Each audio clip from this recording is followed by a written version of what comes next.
Bien, pues ya estamos de regreso y vamos a pasar a conversar a esta hora con el analista internacional, periodista, sociólogo Raúl Sor. Raúl, gracias por estar con nosotros esta mañana. Un placer, Mirna, qué gusto verte. Gracias. Raúl, hay muchos temas que queremos conversar contigo y no olvidemos además que prontamente se cumple un aniversario de esto que ha sido probablemente una de las tragedias más grandes que ha afectado a Israel y Gaza, pero ahora tenemos otro frente que se nos abre, el Líbano. Quiero partir con una dimensión humana. Antes por supuesto, hacer el análisis que tú haces muy bien, además, respecto de los alcances que esto tiene en materia bélica. Pero fíjate, y política y geopolítica. Estaba leyendo un artículo en el New York Times y era tan terrible, fíjate que el artículo se titula ¿Por qué nosotros? Y mostraba la cantidad de personas que han muerto en el Líbano, son más de 2.000 personas que han muerto, entre ellos jóvenes que tenían un joven que quería estudiar ingeniería y que se preguntaba si acaso la guerra iba a interferir o no en sus planes, una chica que estaba preparando su boda y que justo está, ¿no es cierto?, en un edificio que es bombardeado, hermanos que mueren, familias completas. Mira, es una tragedia. Y quiero preguntarte, ¿no? Ya sufrimos y hemos visto todo lo que ocurrió en Israel con la invasión de Hamas, todo lo terrible que ha pasado en Gaza con más de 40.000 muertos y ahora lo que está pasando en el Líbano. ¿Cómo ves la dimensión de lo que esto implica, ¿no?, para la humanidad? Bueno, va a quedar en la historia como uno de los grandes episodios oscuros, y especialmente para el Líbano, que, digamos, m- cada vez que ha habido una desgracia de distintos tipos, Líbano ha estado a la cabeza con una serie de guerras civiles, con una crisis económica, y antes de que empezara la guerra que estamos presenciando en estos momentos, hubo este ataque con los pagers, es decir, con estos dispositivos de comunicaciones, en los cuales se estima que miles de jóvenes libaneses, principalmente militantes de Hezbollah, resultaron heridos, muchos perdieron la vista o al menos un ojo, de manera que una tragedia se suma a la otra y en un país tan pequeño como Líbano, este bombardeo bastante metódico que está llevando a cabo Israel, por supuesto, ha provocado un exilio masivo y se estima que por lo menos 1 millón de libaneses han huido del sur buscando la seguridad en el centro y el norte del país, pero dadas las distancias y los medios ultramodernos que dispone Israel, francamente no hay ningún lugar en que la gente está a salvo en el Líbano. De hecho, fíjate que en esto, volviendo a este mismo artículo del New York Times, lo que se señalaba es que gran parte de los muertos son personas que estaban huyendo. O sea, que estaban tratando de ubicarse en algún lugar y que habían llegado, por ejemplo, a casas de familias, ¿no? Y finalmente encontraron ahí la muerte. Bueno, en general siempre son los más vulnerables, los, los más pobres, los más necesitados. Piensa tú en todas las personas que tienen algún tipo de limitación física, que es un porcentaje no menor de la población, que no pueden huir, que tienen que tomar remedios con cierta frecuencia y que son tremendamente vulnerables. Y son esos estratos más vulnerables de la población los que pagan el mayor precio por estos conflictos. Raúl, ayúdanos a entender hacia dónde va esto, porque lo último que sabemos, ¿no es cierto?, es que ocurrió otro bombardeo. Esta vez Israel ha lanzado un bombardeo al sur de Beirut para matar al que podría ser, ¿no es cierto?, el sucesor del líder de Hezbollah, ya considerando todo lo que pasó anteriormente con estos 200 disparos de misiles, ¿no?, que hace Irán en un hecho inédito. ¿Cómo ves hacia digamos, la evolución que está teniendo esta ofensiva?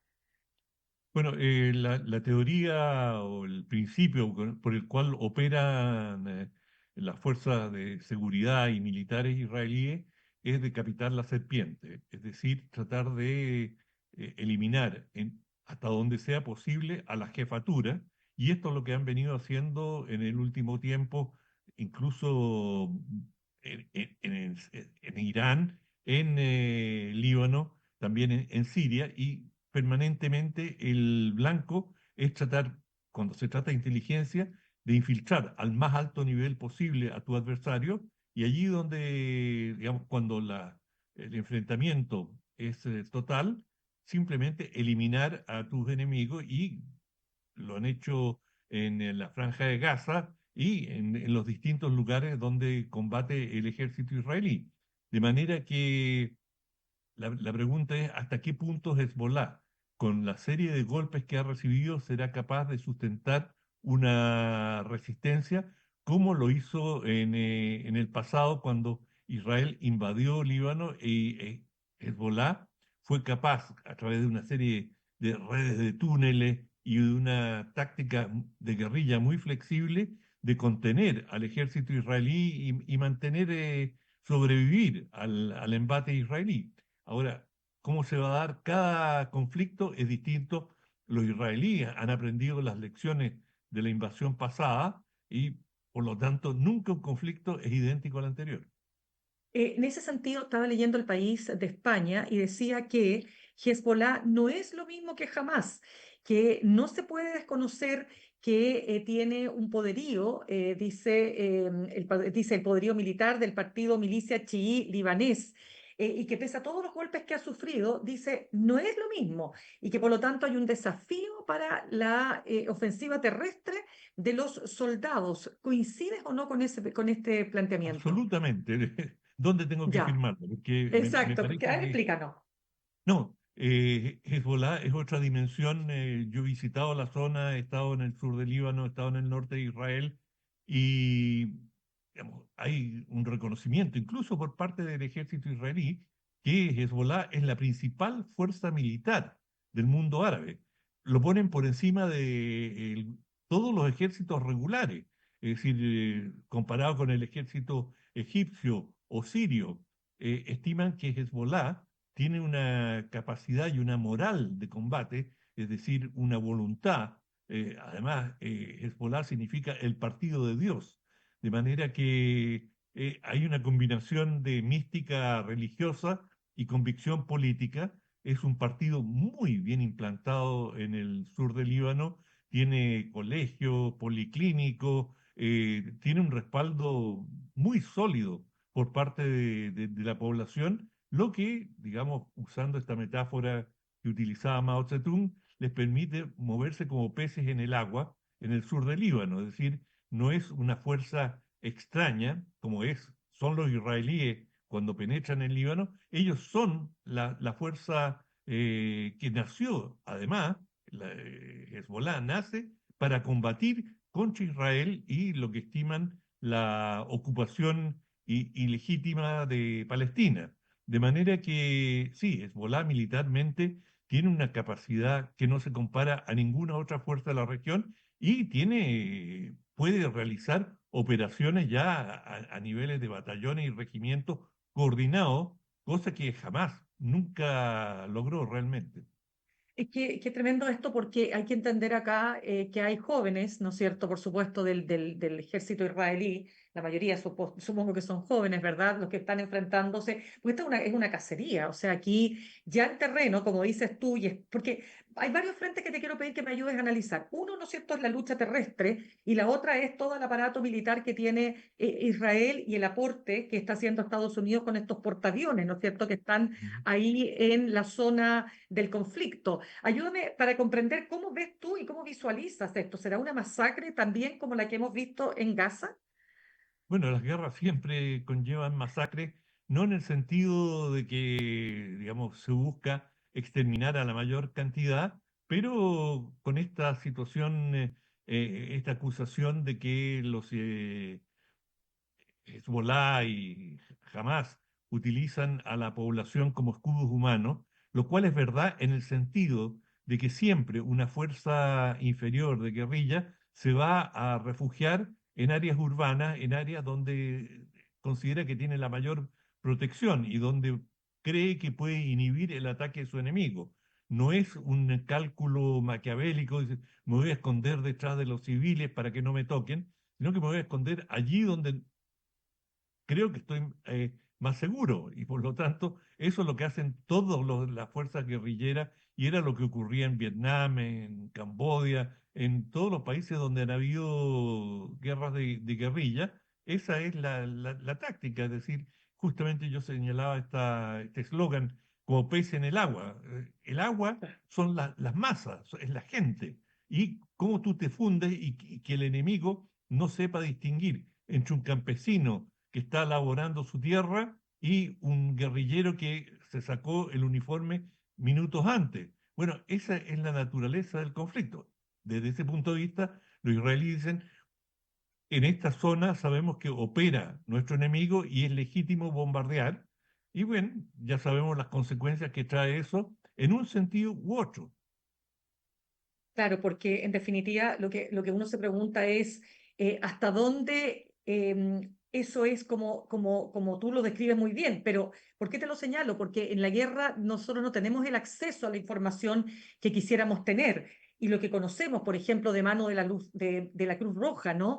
Es que muchas veces se bombardea objetivos civiles donde no están los militantes, en este caso, ya sea de Hamas o de Hezbollah. Entonces, es terrible porque empieza a morir gente que no tiene absolutamente nada que ver en este conflicto, ¿no?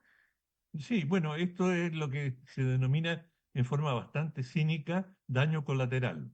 Es decir, Total. todos los civiles que mueren es daño colateral. Pero lo que te diría el mando militar israelí no es que salgamos a matar a civiles. Desgraciadamente, estos civiles se encuentran en lugares donde se parapetan nuestros enemigos y no tenemos más alternativas. Es decir, no podemos discriminar.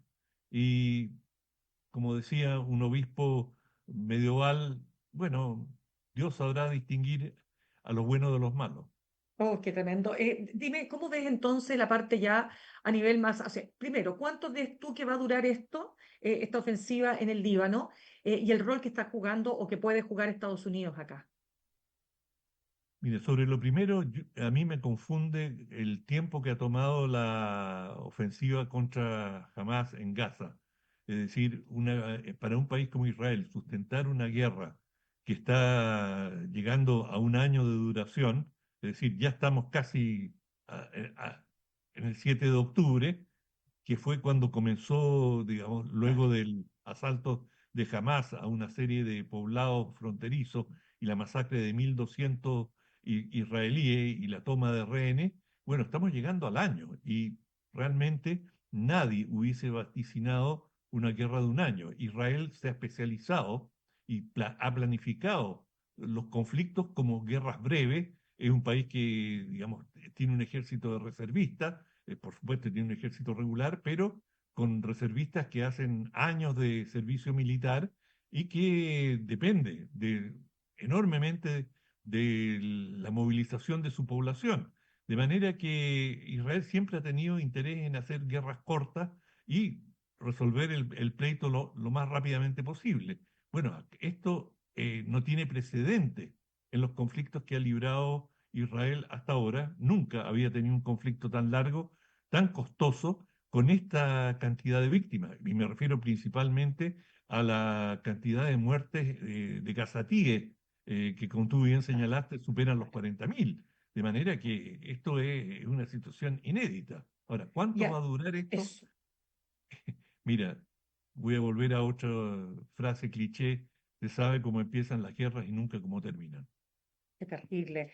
Em, Raúl, cuando estamos ya a punto, ¿no? De que se cumpla un año y que pareciera, sabes que, tú sabes que cuando estaba revisando la información, uno no se imagina que ha pasado un año, porque parecieran que fueran años, porque ha sido tan brutal todo lo que ha ocurrido en este año, como dices tú, en una situación inédita, con estos 40.000 muertos, que pareciera que fue hace mucho, mucho tiempo. Pero vamos a ese momento, porque cuando se produce, ¿no es cierto?, el ingreso de Hamas y tal como tú has dicho, la masacre de 1.200 israelíes, bueno, lo que ocurre acá es que se rompe un cerco de seguridad que parecía inviolable. Y esto pone, ¿no es cierto?, en entredicho a las Fuerzas Armadas, pero sobre todo a Netanyahu.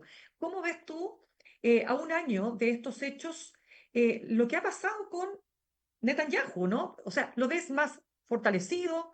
¿Lo ves menos fortalecido? ¿Cómo lo ves?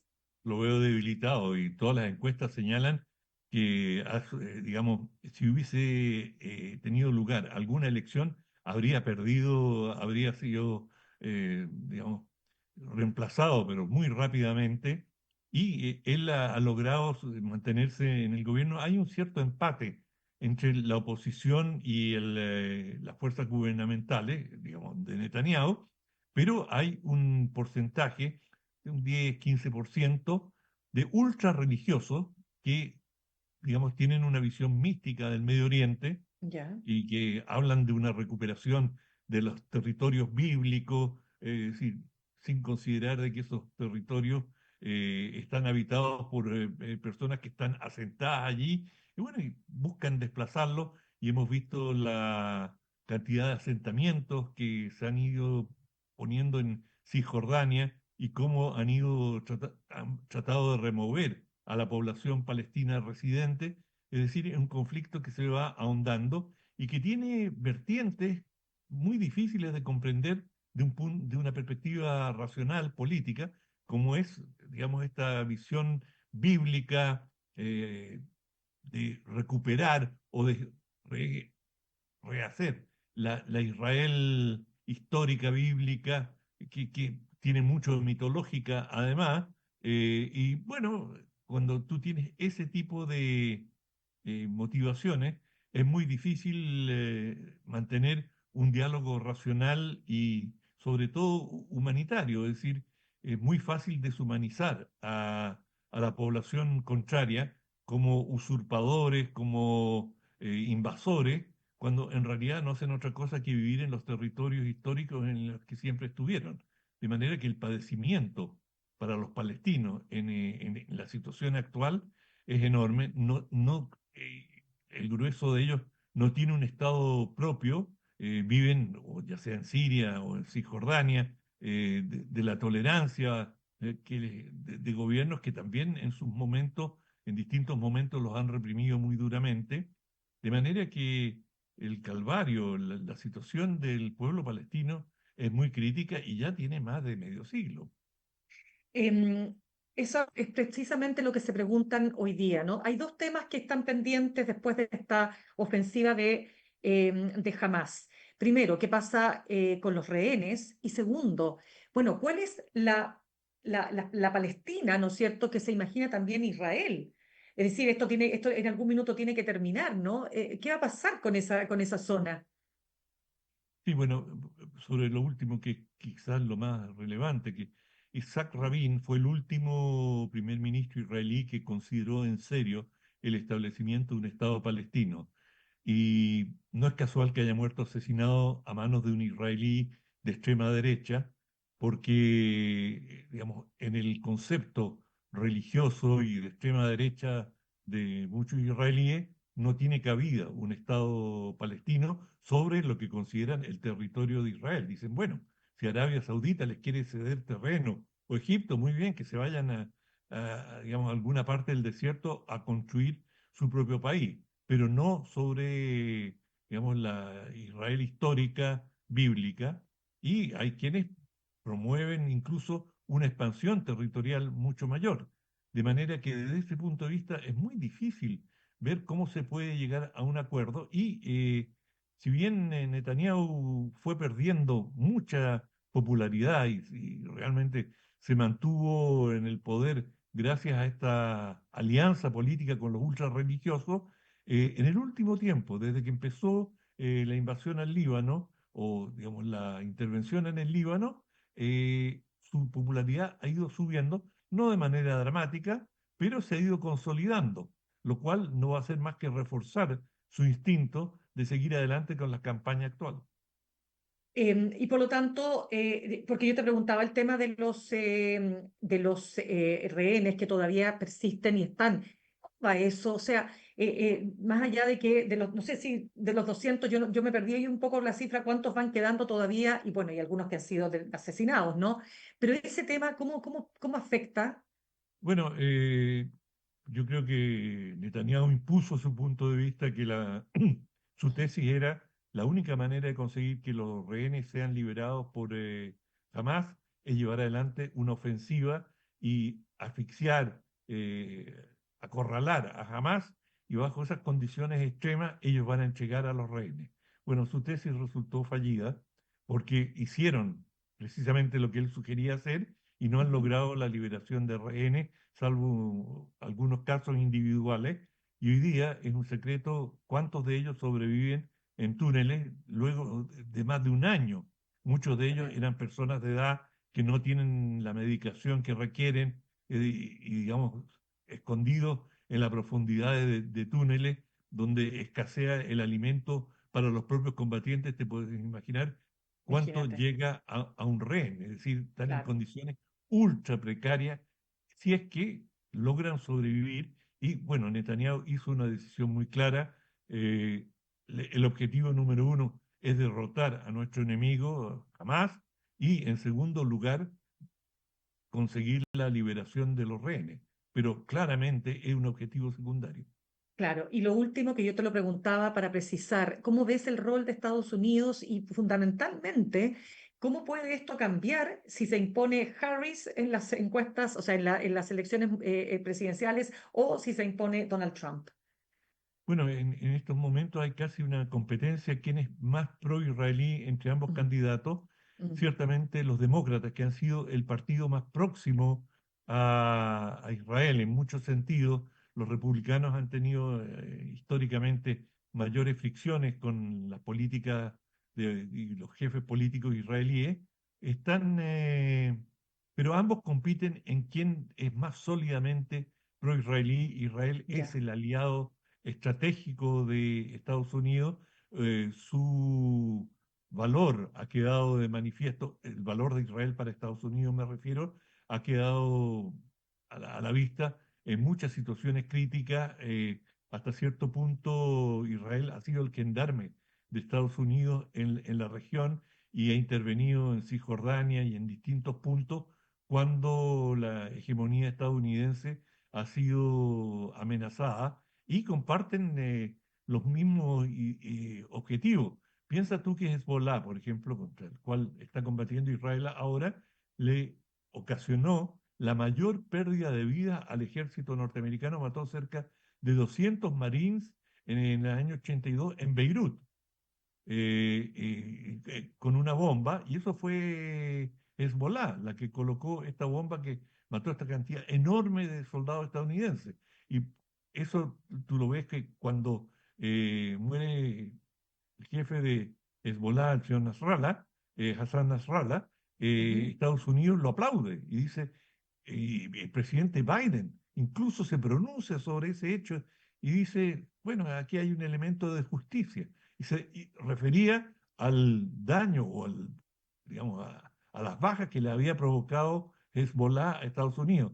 De manera que hay una alianza muy, muy estrecha. Yo creo que hay pocas alianzas y tanta afinidad como la que existe entre Estados Unidos e Israel, de un sí, punto de vista objetivo, claro. independiente de quién gobierna. Sí, se nos acabó el tiempo, pero no puedo dejar de preguntarte, por favor, cortito, cortito, respecto de Irán, porque ¿en qué queda Irán después de estos 200 misiles que disparó? ¿Qué va a pasar ahí?